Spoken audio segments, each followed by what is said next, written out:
First up, Vettel to leave Ferrari at the end of 2021. Sebastian Vettel will leave Ferrari at the end of the season after both sides agreed not to renew his contract for the 2021 Formula 1 season. As recently as last month, Vettel had said he expected to sign a new contract with the team before racing resumes later this year, but talks appear to have stalled in the meantime.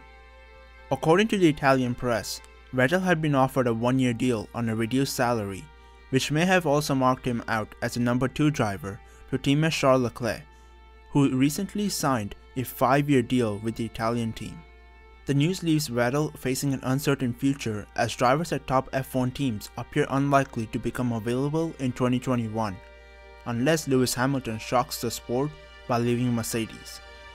The 4-time world champion said in the recent hiatus in racing due to the coronavirus pandemic had led him to reflect on what really matters to him for the future. The news will bring an end to Vettel's 6-year career at Ferrari at the end of this season, which is expected to start on July 5th in Austria. Vettel had won 14 races for the team but failed to add to the 4 world titles he won with Red Bull between 2010 and 2013.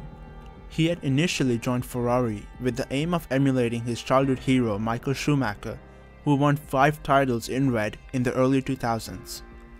Ferrari has not yet announced a replacement for Vettel, but McLaren's Carlos Sainz and Renault's Daniel Ricciardo are out of contract at the end of this year, and obvious candidates to partner Charles Leclerc, who will remain at the team until 2024. Next, Ferrari moving to Indycar. Ferrari should enter Indycar, not only as an engine supplier, but as a chassis builder. That's according to Mario Andretti. Ferrari recently raised questions about his Formula 1 future as the Scuderia's team boss Mattia Binotto voiced his unhappiness at talk of slashing the budget cap. Ferrari has denied it was threatening to quit Formula 1, but it would be the first time, nor is it likely to be the last. Andretti, who has raced in IndyCars and in Formula 1, where he won the 1978 Drivers' Championship, reckons it may be time for Ferrari to seek new pastures on the other side of the pond.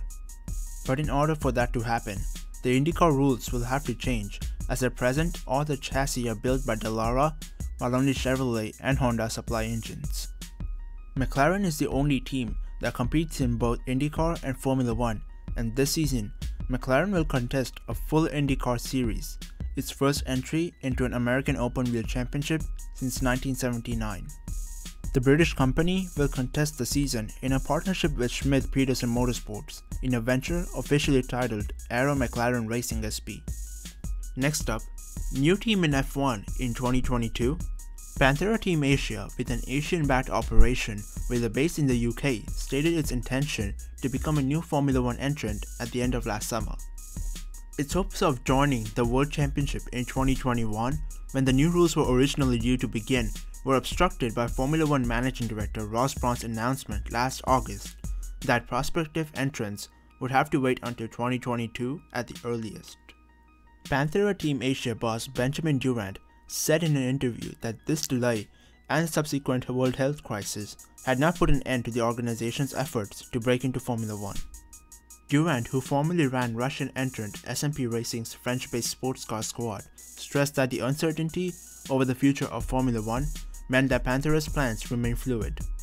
Durand revealed that Panthera had the basis of a deal for the supply of an engine and other parts with the manufacturer at the beginning of this year before the COVID-19 pandemic.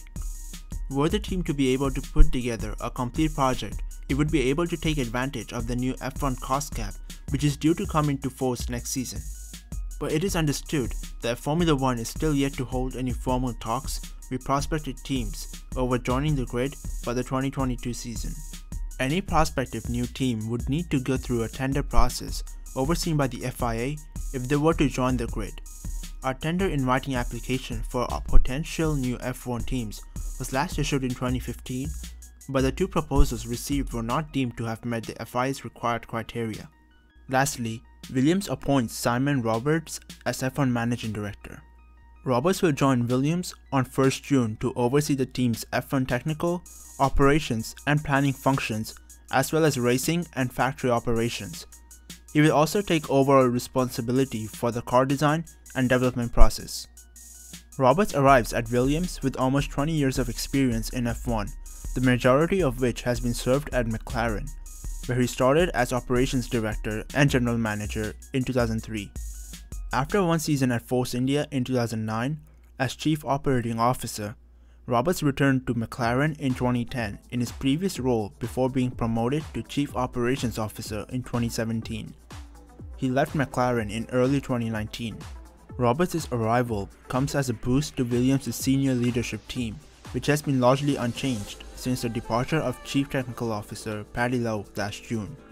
Lowe had taken a leave of absence ahead of the 2019 season following a disastrous preseason that saw Williams fail to make the start of testing, with the FW42 car proving to be uncompetitive throughout the season. Williams showed an improved level of performance through preseason testing earlier this year, completing a shakedown before the start of official running and completing significantly more mileage than last year. And that's been today's video. To keep up with Formula 1 news, please hit that like and subscribe button to support me. Apart from that, I hope you enjoyed the video, hope you have an awesome day, and until next time, goodbye.